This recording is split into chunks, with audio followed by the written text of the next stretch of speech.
इयत्ता 10वी इतिहास चॅप्टर 9 ऐतिहासिक ठेव्यांचे जतन. अनेक इतिहासकारांनी केलेल्या अथक परिश्रमांचे फलित म्हणजे आज आपल्याला उपलब्ध असलेली इतिहासाची साधने आणि त्या साधनांच्या आधारे लिहिले गेलेले ग्रंथ. अत्यंत मोलाच्या अशा या ऐतिहासिक ठेव्यांचे संवर्धन, जतन करण्याचे आणि त्यातील निवडक दस्तऐवज, ग्रंथ, पुरावस्तू प्रदर्शित करण्याचे काम संग्रहालये, त्यांच्याशी निगडीत असलेली अभिलेखागारे आणि ग्रंथालये करतात. लोकांपर्यंत त्यांच्या कामाची शास्त्रशुद्ध माहिती पोचावी म्हणून त्यांच्यातर्फे संशोधन नियतकालिके आणि इतर प्रकाशने प्रसिद्ध केली जातात. जे दस्तऐवज, पुरावस्तू इत्यादी प्रदर्शित केले जात नाहीत, परंतु ऐतिहासिकदृष्ट्या महत्त्वाचे असतात, ते संग्रहालये आणि अभिलेखागारांमध्ये जतन केले जातात. संशोधकांना ते दस्तऐवज आणि पुरावस्तू आवश्यकतेनुसार उपलब्ध करून दिले जातात. ग्रंथालये ग्रंथांचे जतन आणि व्यवस्थापन करतात. इतिहासाची साधने आणि त्यांचे जतन. इतिहासाची साधने मिळवणे, त्यांच्या नोंदणी करून त्यांची सूची तयार करणे, हस्तलिखिते, जुने ग्रंथ, पुरावस्तूंच्या स्वरूपातील भौतिक साधनांची साफसफाई आणि त्या प्रदर्शित करणे या गोष्टी अत्यंत काळजीपूर्वक कराव्या लागतात. त्या कामांसाठी विविध विषयांमधील कृतींसाठी प्रशिक्षणाची आवश्यकता असते. योग्य प्रशिक्षण प्राप्त झाल्यानंतरच या कृती करता येतात. मौखिक साधने. लोकपरंपरेतील गीते, कहाण्या इत्यादींचे संकलन करणे, संकलित साहित्याचे वर्गीकरण आणि विश्लेषण करणे, अन्वयार्थ लावणे, संशोधित मौखिक साहित्य प्रकाशित करणे. उपयुक्त प्रशिक्षण. समाजशास्त्र, सामाजिक मानवशास्त्र, मिथके आणि भाषाशास्त्र, ग्रंथालय व्यवस्थापन, इतिहास आणि इतिहास संशोधन पद्धती, संशोधनपर लेखन. लिखित साधने. ताम्रपट, दरबारी दप्तरे, खाजगी पत्रे आणि दैनंदिन ऐतिहासिक ग्रंथ, हस्तलिखिते, चित्रे, छायाचित्रे, जुने ग्रंथ इत्यादी दस्तऐवजांचे संकलन, संपादन करणे. दस्तऐवजांच्या संवर्धनासाठी आवश्यक असणाऱ्या सफाई आणि इतर रासायनिक प्रक्रिया करणे. दस्तऐवजांचे ऐतिहासिक मूल्य निश्चित करणे. निवडक दस्तऐवज प्रदर्शित करणे. संपादित साहित्य आणि संशोधनाचे निष्कर्ष प्रकाशित करणे. उपयुक्त प्रशिक्षण. ब्राह्मी, मोडी, पर्शियन यांसारख्या लिपी आणि त्यांच्या विकासाच्या क्रमाचे ज्ञान. इतिहासकालीन समाजरचना आणि परंपरा, साहित्य आणि संस्कृती, राज्यसत्ता, शासनव्यवस्था इत्यादींचे प्राथमिक ज्ञान. विविध चित्रशैली, शिल्पकला शैली आणि त्यांच्या विकासाचा क्रम यांचे ज्ञान. कागदाचे प्रकार, शाई आणि रंग यांचे ज्ञान. कोरीव लेखांसाठी वापरलेला दगड, धातू यांच्या स्वरूपाविषयीची माहिती. दस्तऐवजांची सफाई आणि संवर्धन यांसाठीच्या आवश्यक रासायनिक प्रक्रियांसाठी लागणारी उपकरणे आणि रसायने यांची माहिती. संग्रहालयाच्या दालनांमधील प्रदर्शन व्यवस्थापन आणि माहिती तंत्रज्ञान. संशोधनपर लेखन. भौतिक साधने. पुरावस्तूंचे संकलन, कालखंड आणि प्रकार यांनुसार वर्गीकरण करणे, सूची तयार करणे. पुरावस्तूंचे संवर्धन करण्यासाठी आवश्यक असणाऱ्या सफाई आणि इतर रासायनिक प्रक्रिया करणे. निवडक पुरावस्तू किंवा त्यांच्या प्रतिकृती प्रदर्शित करणे. पुरावस्तूंसंबंधी संशोधनपर लेखन प्रसिद्ध करणे. वनस्पती आणि प्राणी यांचे अश्मीभूत अवशेष यांचे वर्गीकरण करणे, सूची करणे. निवडक जीवाश्म, त्यांच्या प्रतिकृती प्रदर्शित करणे. उपयुक्त प्रशिक्षण. पुरातत्त्वीय अभ्यास पद्धती, सिद्धांत आणि प्राचीन संस्कृती यांचा परिचय. पुरावस्तू बनवण्यासाठी वापरलेल्या दगड, खनिजे, धातू, चिकणमाती यांसारख्या माध्यमाचे प्रादेशिक स्रोत, त्यांच्या रसायनशास्त्रीय वैशिष्ट्याचे ज्ञान. पुरावस्तूंची सफाई आणि इतर रासायनिक प्रक्रियांसाठी लागणारी उपकरणे आणि रसायनांची माहिती. विविध कलाशैली आणि त्यांच्या विकासाचा क्रम यांचे ज्ञान. पुरावस्तू आणि जीवाश्म यांच्या प्रतिकृती बनवण्याचे कौशल्य. संग्रहालयाच्या दालनांमधील प्रदर्शन व्यवस्थापन आणि माहिती तंत्रज्ञान. संशोधनपर लेखन. काही नावाजलेली संग्रहालये. मध्ययुगात युरोपमधील राजघराण्यातील व्यक्ती आणि श्रीमंत लोकांनी संग्रहित केलेल्या कलावस्तूंच्या व्यवस्थापनाच्या गरजेतून संग्रहालयांची कल्पना उदयाला आली. लुव्र संग्रहालय, फ्रान्स. पॅरिस शहरातील लुव्र संग्रहालयाची स्थापना इसवी सनाच्या 18व्या शतकात झाली. फ्रेंच राजघराण्यातील व्यक्तींनी जमा केलेल्या कलावस्तूंचे संग्रह लुव्र संग्रहालयात प्रथम प्रदर्शित केले गेले. त्यामध्ये लिओनार्दो द विंची या जगप्रसिद्ध इटालियन चित्रकारांनी रेखाटलेल्या मोनालिसा या बहुचर्चित चित्राचा समावेश आहे. लिओनार्दो द विंची फ्रान्सचा 16व्या शतकात होऊन गेलेला राजा पहिला फ्रान्सिस याच्या पदरी होता. नेपोलियन बोनापार्टने आपल्या स्वाऱ्यांच्या दरम्यान मायदेशी आणलेल्या कलावस्तूंमुळे लुव्र संग्रहातील संग्रह खूपच वाढला. सध्या या संग्रहालयात अश्मयुगीन ते आधुनिक काळातील 3,80,000हून अधिक कलावस्तू आहेत. ब्रिटिश संग्रहालय इंग्लंड. लंडन शहरात असलेल्या ब्रिटिश संग्रहालयाची स्थापना इसवी सनाच्या 18व्या शतकात झाली. सर हॅन्स नोअन या तत्कालीन निसर्गशास्त्रज्ञाने त्यांच्या संग्रहालयातील सुमारे 71,000 वस्तू इंग्लंडचा राजा दुसरा जॉर्ज यांच्याकडे सुपूर्द केल्या. त्यांच्याकडे अनेक ग्रंथ, चित्रे, वनस्पतींचे नमुने इत्यादींचा समावेश होता. पुढे इंग्रजांनी त्यांच्या अंमलाखालील विविध वसाहतींमधून मायदेशी आणलेल्या कलावस्तू, प्राचीन अवशेष यांमुळे ब्रिटिश संग्रहालयातील वस्तूंची संख्या वाढत गेली. आज मितीला या संग्रहालयात सुमारे 80 लाख इतक्या वस्तू संग्रहित आहेत. भारतातील अनेक पुरावस्तूंचा समावेश त्यामध्ये आहे. National museum of natural history, United states of America. अमेरिकेतील स्मिथसोनियन इन्स्टिट्यूशन या संस्थेच्या व्यवस्थापनाखाली असलेले नैसर्गिक इतिहासाचे हे संग्रहालय इसवी सन 1846 मध्ये सुरू झाले. इथे वनस्पती, प्राणी यांचे अवशेष आणि जीवाश्म खनिजे, दगड, मानव प्रजातींचे अश्मीभूत अवशेष आणि पुरावस्तू यांचे 12 कोटींहून अधिक नमुने संग्रहित केलेले आहेत.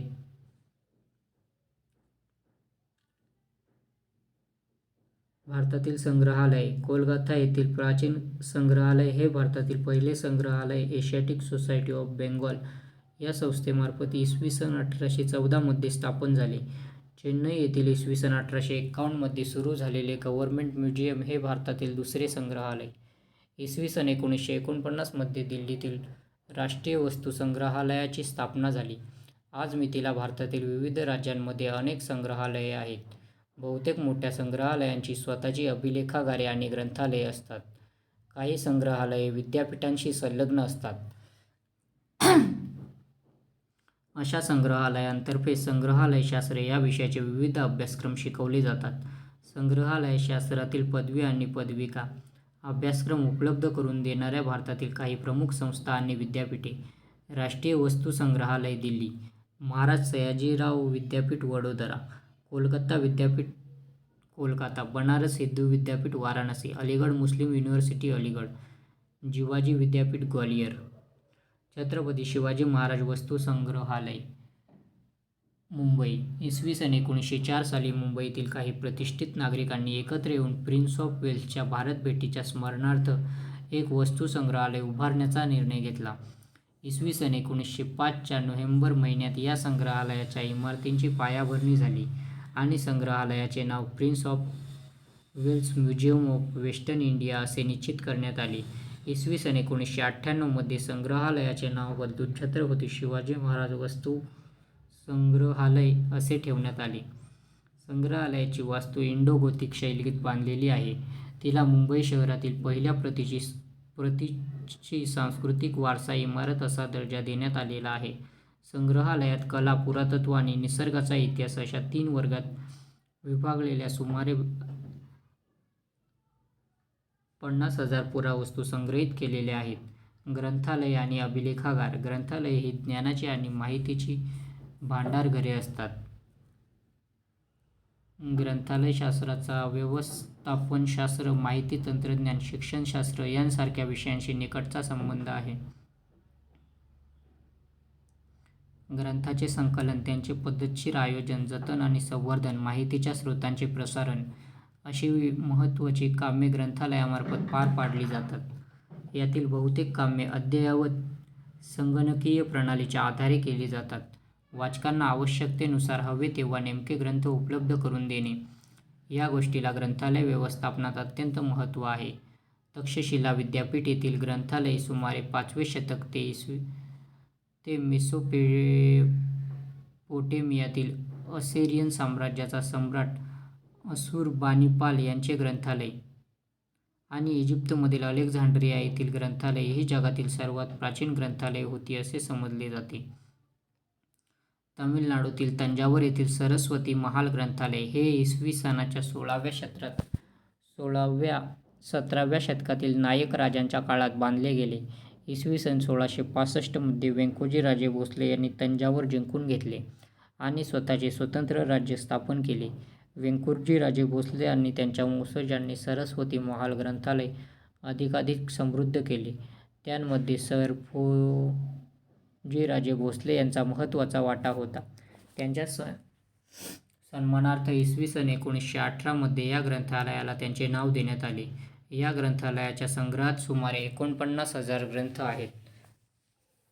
भारतातील अनेक ग्रंथालयांपैकी काही ग्रंथालये विशेष नोंद घेण्यासारखी आहेत.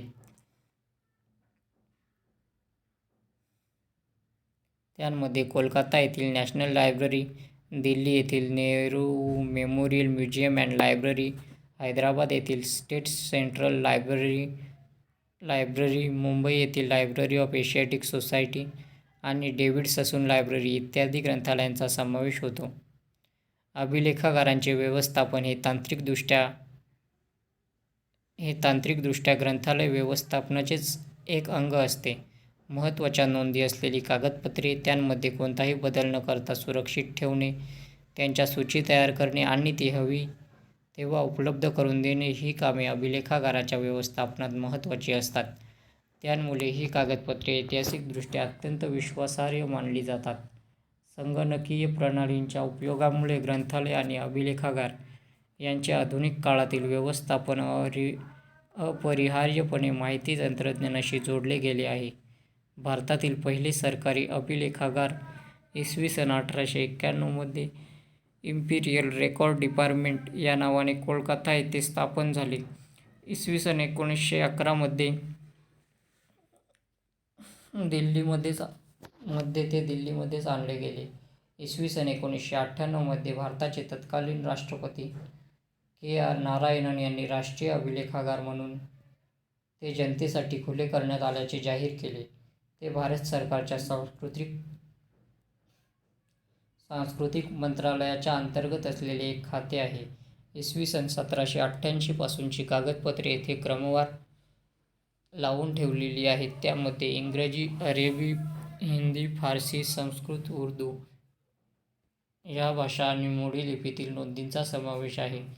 या नोंदींची वर्गवारी सार्वजनिक, प्राच्यविद्याविषयक, हस्तलिखिते आणि खाजगी कागदपत्रे अशा 4 प्रकारांत केली जाते. त्याखेरीज भारतातील प्रत्येक राज्य शासनाचे स्वतंत्र अभिलेखागार आहे. महाराष्ट्राच्या राज्य शासनाच्या अभिलेखागार संचालनालयाच्या शाखा मुंबई, पुणे, कोल्हापूर, औरंगाबाद आणि नागपूर येथे आहेत.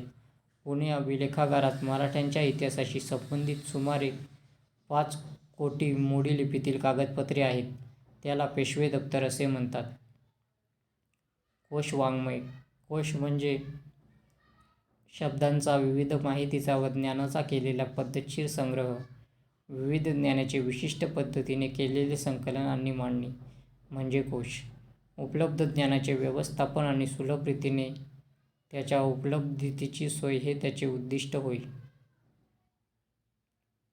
कोशाची आवश्यकता. कोशामुळे वाचकांपर्यंत ज्ञान पोहोचवले जाते. त्याची जिज्ञासा पूर्ण करण्याचा प्रयत्न केला जातो. एखाद्या मुद्द्याचा सविस्तर उलगडा केला जातो. वाचकाला त्याचा अभ्यास वाढवण्याची प्रेरणा मिळते. जे अभ्यासक, संशोधक असतात त्यांच्यासाठी ज्ञानाचा पूर्वसंग्रह उपलब्ध करून देऊन त्यात अधिक भर घालण्याची, संशोधन करण्याची गरज कोश निर्माण करतात. कोश वाङ्मय राष्ट्राच्या सांस्कृतिक,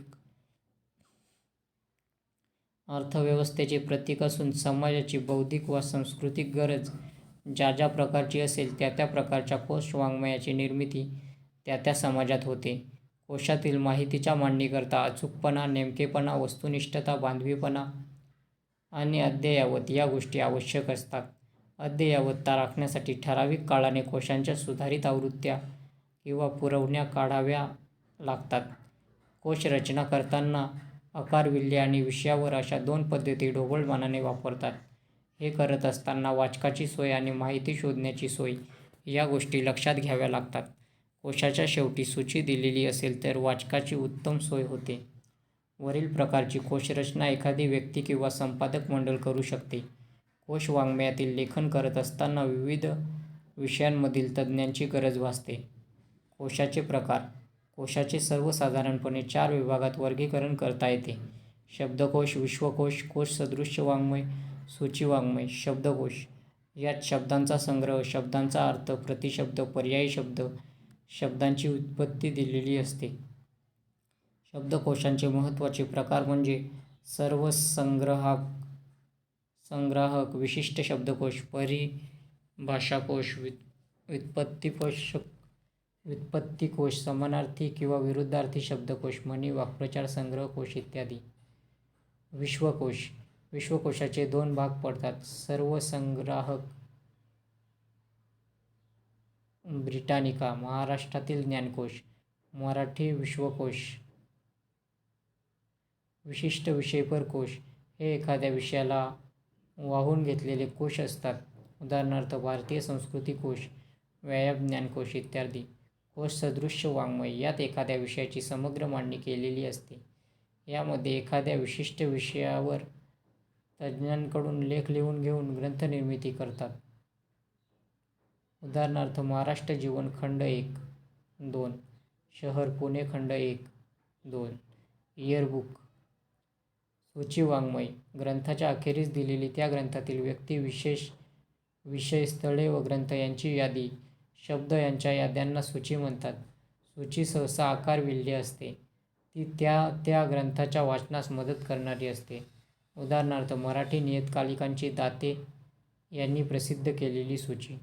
कोश आणि इतिहास. इतिहास विषयात आणि कोशात वस्तुनिष्ठतेला महत्त्व असते.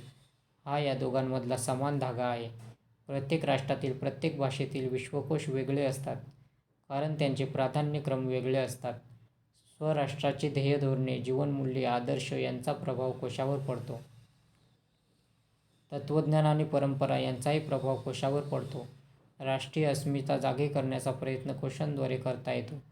उदाहरणार्थ महादेव शास्त्री जोशी संपादित भारतीय संस्कृती कोश जीवनाच्या विविध क्षेत्रांमधील ज्ञान सर्वांच्या विकासासाठी उपलब्ध करून देणे ही कोश रचनेची एक प्रेरणा असते. ज्ञानार्जन व ज्ञानप्रसार यांस एक जीवनश्रद्धा मानून त्यासाठी व्यक्तिगत व सामूहिक स्वरूपात प्रयत्न केले जातात. म्हणून कोश म्हणजे समाजाचे मानचिन्हच समजले जाते. समाजाची प्रज्ञा आणि प्रतिभा यांचा प्रातिनिधिक आविष्कार कोश रचनेत बघायला मिळतो. इतिहास विषयाशी संबंधित कोश.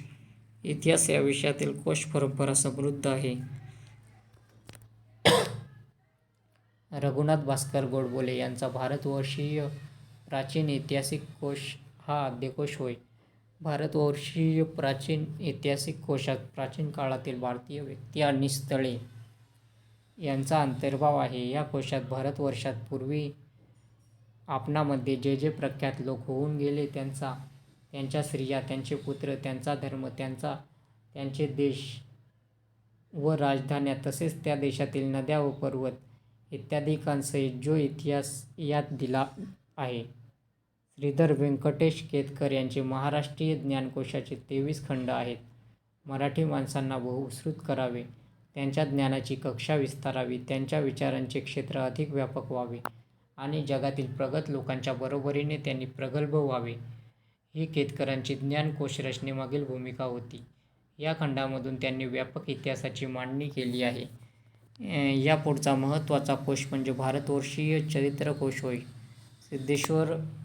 सिद्धेश्वर शास्त्री चित्राव यांनी भारतीय चरित्रकोश मंडळाची स्थापना करून तिच्यातर्फे भारतवर्षीय प्राचीन चरित्रकोश, भारतवर्षीय मध्ययुगीन चरित्रकोश, भारतवर्षीय अर्वाचीन चरित्रकोश असे 3 चरित्रकोश संपादून प्रसिद्ध केले. या कोशांची कल्पना यावी म्हणून प्राचीन चरित्रकोशातील नोंदी बघता येतील. या कोशात श्रुती, स्मृती, सूत्रे, वेदांगे, उपनिषदे, पुराणे तसेच जैन व बौद्ध साहित्यातील निर्देशित व्यक्तींची माहिती देण्यात आली आहे. स्थळकोश. इतिहासाच्या अभ्यासासाठी भूगोल महत्त्वाचा आहे. विविध ऐतिहासिक स्थळांच्या संदर्भात माहिती देणारे कोश आहेत. महानुभाव पंथातील मुनी व्यास यांनी रचलेला स्थानपोथी या ग्रंथात महानुभाव पंथाचे प्रवर्तक श्री चक्रधर स्वामी ज्या ज्या गावी गेले त्या गावांची तपशीलवार नोंद आहे. तत्कालीन महाराष्ट्राची कल्पना या ग्रंथावरून येते. लीला चरित्रातील विविध घटना केव्हा, कोणत्या स्थळी व कोणत्या प्रसंगाने घडल्या हे स्थान पोथीकर सांगतात. त्यामुळे श्री चक्रधर स्वामींच्या चरित्रलेखनासाठी हा उत्तम संदर्भ ग्रंथ आहे. प्राचीन भारतीय स्थळकोश सिद्धेश्वर शास्त्री चित्राव यांनी या कोशाची रचना केली आहे. वैदिक साहित्य, कौटिल्य अर्थशास्त्र, पणिनीचे व्याकरण, वाल्मिकी रामायण, महाभारत, पुराणे, मध्ययुगीन संस्कृत आणि शब्दकोश साहित्य, तसेच फारसी, जैन, बौद्ध, ग्रीक आणि चिनी साहित्य यांमधील भौगोलिक स्थळांची माहिती कोशात दिली आहे.